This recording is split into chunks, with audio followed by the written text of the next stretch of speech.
Setelah kita melihat struktur dan makna asali dari Kejadian pasal 4 ayat 1 sampai pasal 6 ayat 8, kita perlu melihat topik terakhir kita, penerapan modern.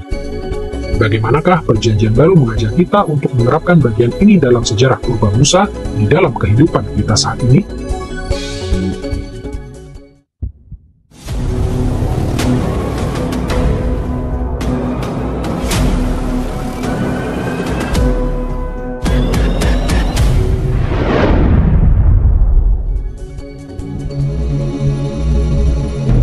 Seperti biasanya, kita akan menyelidiki bagaimana Perjanjian Baru menjabarkan tema-tema ini dalam konteks 3 tahapan kerajaan Kristus.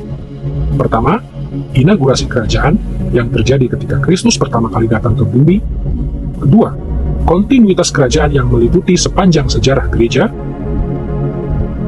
Dan ketiga, penyempurnaan kerajaan ketika Kristus datang kembali dalam kemuliaan dan membawa langit yang baru dan bumi yang baru. Ketiga tahapan kerajaan Kristus ini harus ditelusuri secara terpisah untuk mencapai pemahaman yang lebih lengkap tentang bagaimana kekerasan dan penyelamatan diterapkan untuk orang-orang Kristen pada masa kini. Mari pertama-tama kita melihat motif kekerasan dan pengharapan akan penyelamatan di dalam inaugurasi kerajaan. Inaugurasi kerajaan pada kedatangan Kristus yang pertama mengingatkan kembali kepada dunia yang penuh kekerasan dalam sejarah purba, setidaknya dengan 2 cara.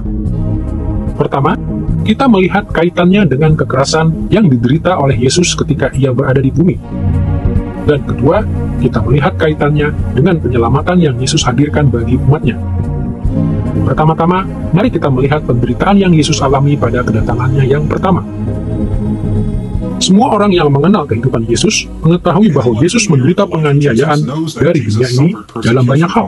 Ketika Yesus melayani orang-orang yang tertekan, ia menanggung kepedihan dan penderitaan mereka. Namun, tidak perlu diragukan bahwa menurut Perjanjian Baru, klimaks dari kekerasan yang dilakukan terhadap Kristus adalah kematiannya di atas salib. Dengan mengalami salah satu bentuk hukuman mati yang paling kejam pada zamannya, Yesus benar-benar mengalami keadaan yang lebih buruk dibandingkan dengan apa yang dialami oleh orang benar di zaman purba. Berdasarkan hal ini, tidak heran jika salah satu cara Perjanjian Baru melukiskan penderitaan Yesus adalah dengan membandingkan kematiannya di salib dengan kekerasan di dunia purba, atau secara lebih spesifik, dengan kematian Habel. Penulis kitab Ibrani mengetahui bahwa Kristus telah menderita sebagai orang yang tidak bersalah di tangan orang-orang fasik, dan untuk alasan inilah ia membandingkan kematian Kristus dengan kematian Habel dalam pasal 12 ayat 23-24 di dalam tulisannya berikut. Kamu telah datang kepada Allah yang menghakimi semua orang, kepada roh-roh orang-orang benar yang telah dijadikan sempurna, kepada Yesus, pengantara dari perjanjian yang baru, dan darah yang dipercikan, yang berbicara lebih baik daripada darah Habel. Di sini terdapat alusi yang jelas kepada sejarah purba yang ditulis oleh Musa. Darah Kristus yang tercurah berbicara lebih baik atau lebih kuat dibandingkan dengan darah Habel. Dengan kata lain, kematian Kristus bahkan lebih signifikan di mata Allah daripada kematian Habel. Kematian Yesus bukanlah peristiwa biasa. Kematiannya menebus dosa-dosa umatnya karena ia menderita sebagai pengganti untuk mereka yang percaya kepadanya. Namun lebih dari itu, kematian Kristus jauh lebih membangkitkan murka Allah yang adil ketimbang darah Habel. Berdasarkan hal ini, ketika kita membaca tulisan Musa tentang kekerasan dalam sejarah purba, kita tidak boleh sekedar melihat mengapa Musa menuliskan pasal-pasal ini untuk orang-orang Israel sebagai pembaca pertamanya. Dari perspektif Perjanjian Baru, kita juga harus melihat bahwa kekerasan yang ditimpakan kepada orang benar dalam sejarah purba mengantisipasi penderitaan Kristus dalam inaugurasi kerajaan.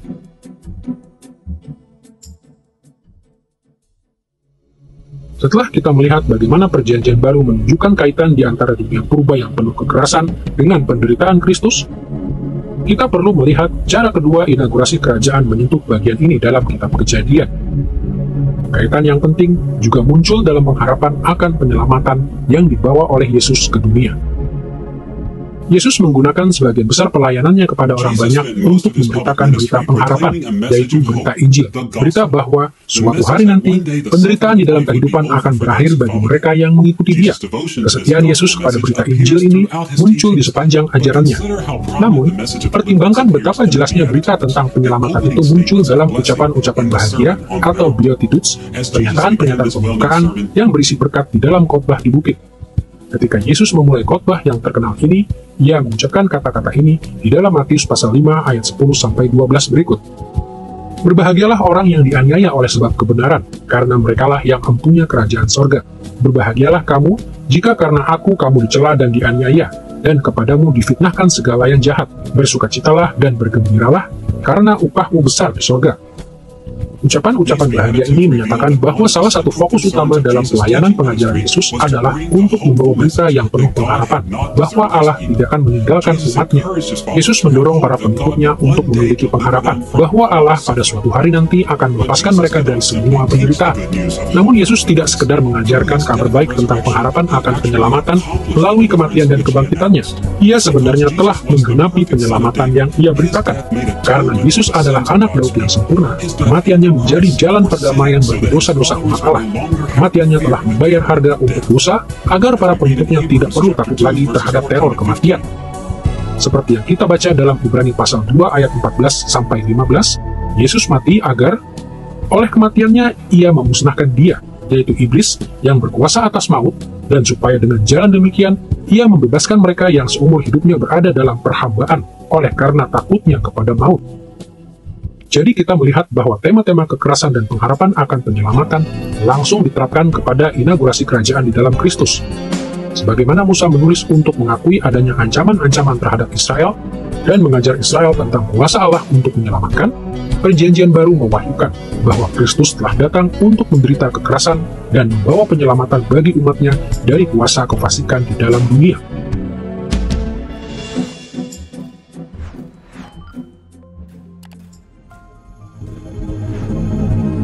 Setelah kita melihat beberapa cara Perjanjian Baru mengaitkan kedatangan Yesus yang pertama dengan sejarah purba, kita juga perlu memperhatikan bagaimana Perjanjian Baru menerapkan bagian sejarah purba ini pada kontinuitas kerajaan, masa antara kedatangan Kristus yang pertama dan yang kedua.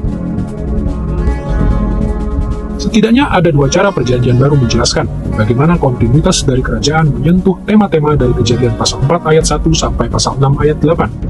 Dan rujukan-rujukan ini memberikan pedoman dasar untuk menerapkan bagian Alkitab ini bagi gereja Kristen. Di satu sisi, Perjanjian Baru mengajarkan bahwa kita harus siap menghadapi kontinuitas kekerasan terhadap umat Allah. Dan di sisi lain, kita didorong untuk terus bertahan selama masa-masa yang sulit ini dengan terus mengharapkan penyelamatan yang akan dihadirkan oleh Kristus. Pertama-tama, pikirkan fakta bahwa kita harus siap menghadapi kekerasan terhadap pengikut-pengikut Kristus. Pada sejumlah kesempatan, Yesus mengajarkan bahwa para pengikutnya akan mengalami kebencian dan penganiayaan dari dunia. Namun dalam Matius pasal 23 ayat 34-35, Yesus sendiri menarik perhatian kepada fakta bahwa penderitaan ini terkait dengan penderitaan orang benar di zaman purba. Yesus mengatakan hal ini kepada orang-orang Farisi.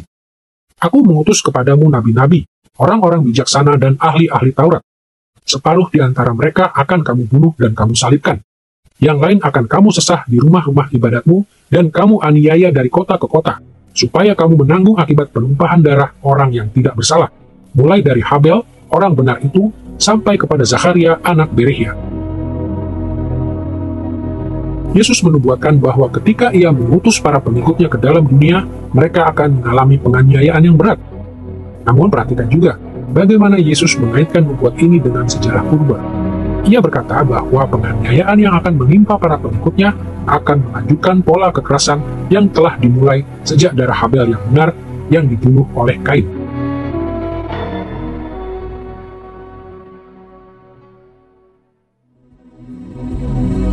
Ketika kita menyadari bahwa para pengikut Kristus akan selalu menderita penganiayaan selama kontinuitas kerajaan, kita juga dapat melihat pentingnya memelihara iman kita dalam Kristus.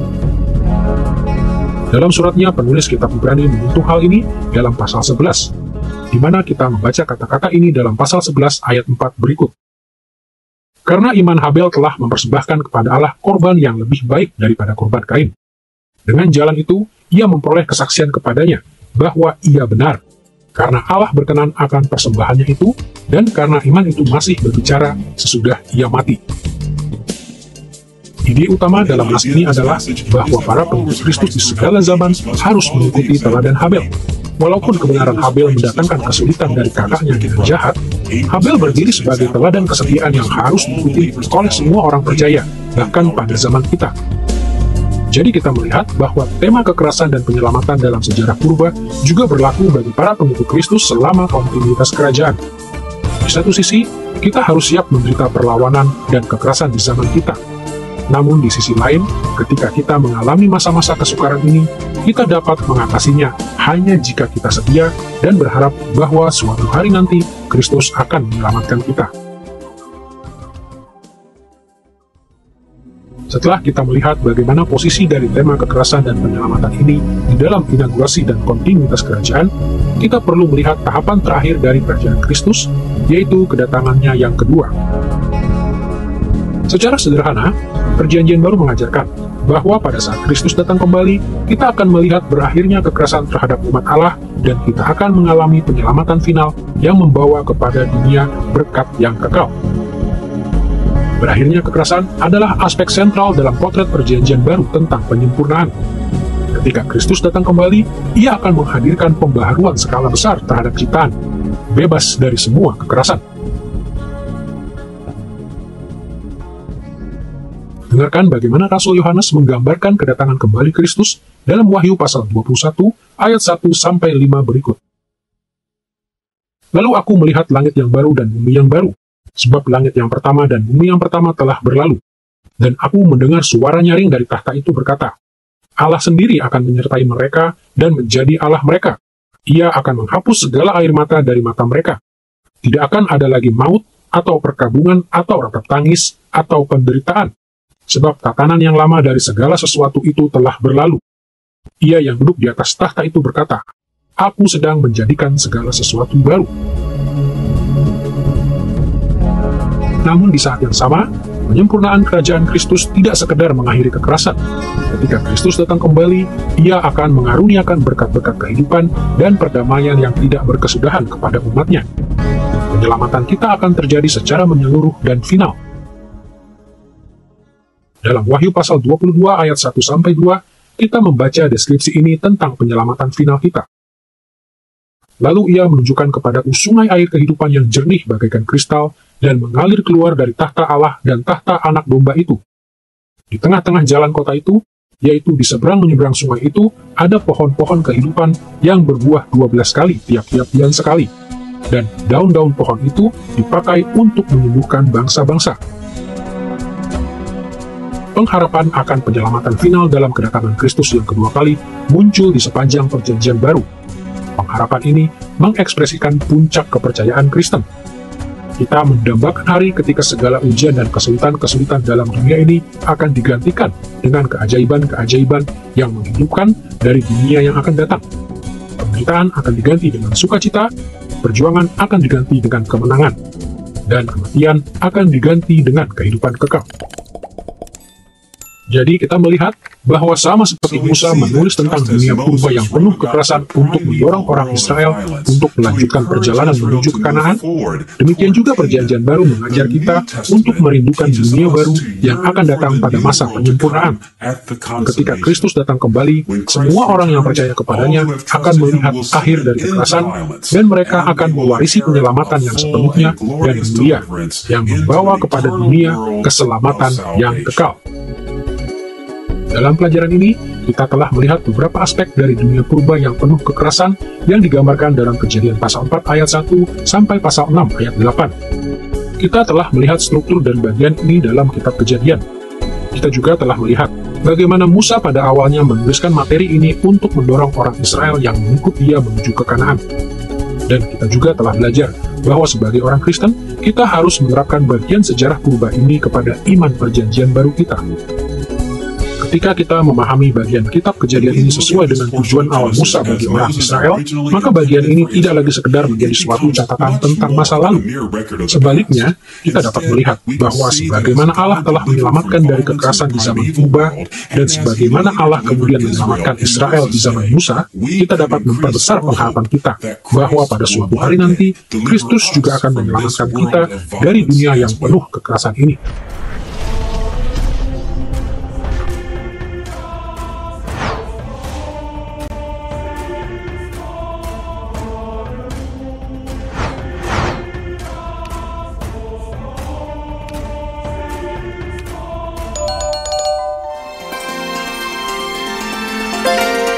I believe in God the Father Almighty, maker of heaven and earth. I believe in Jesus Christ, His only Son, our Lord, who was conceived by the Holy Spirit and born of the Virgin Mary. He suffered under Pontius Pilate, was crucified, died, and was buried. He descended into hell. The third day he rose again from the dead. He ascended into heaven and is seated at the right hand of God the Father Almighty. From there he will come to judge the living and the dead. I believe in the Holy Spirit, the Holy Catholic Church, the communion of saints, the forgiveness of sins, the resurrection of the body, and the life everlasting. Amen.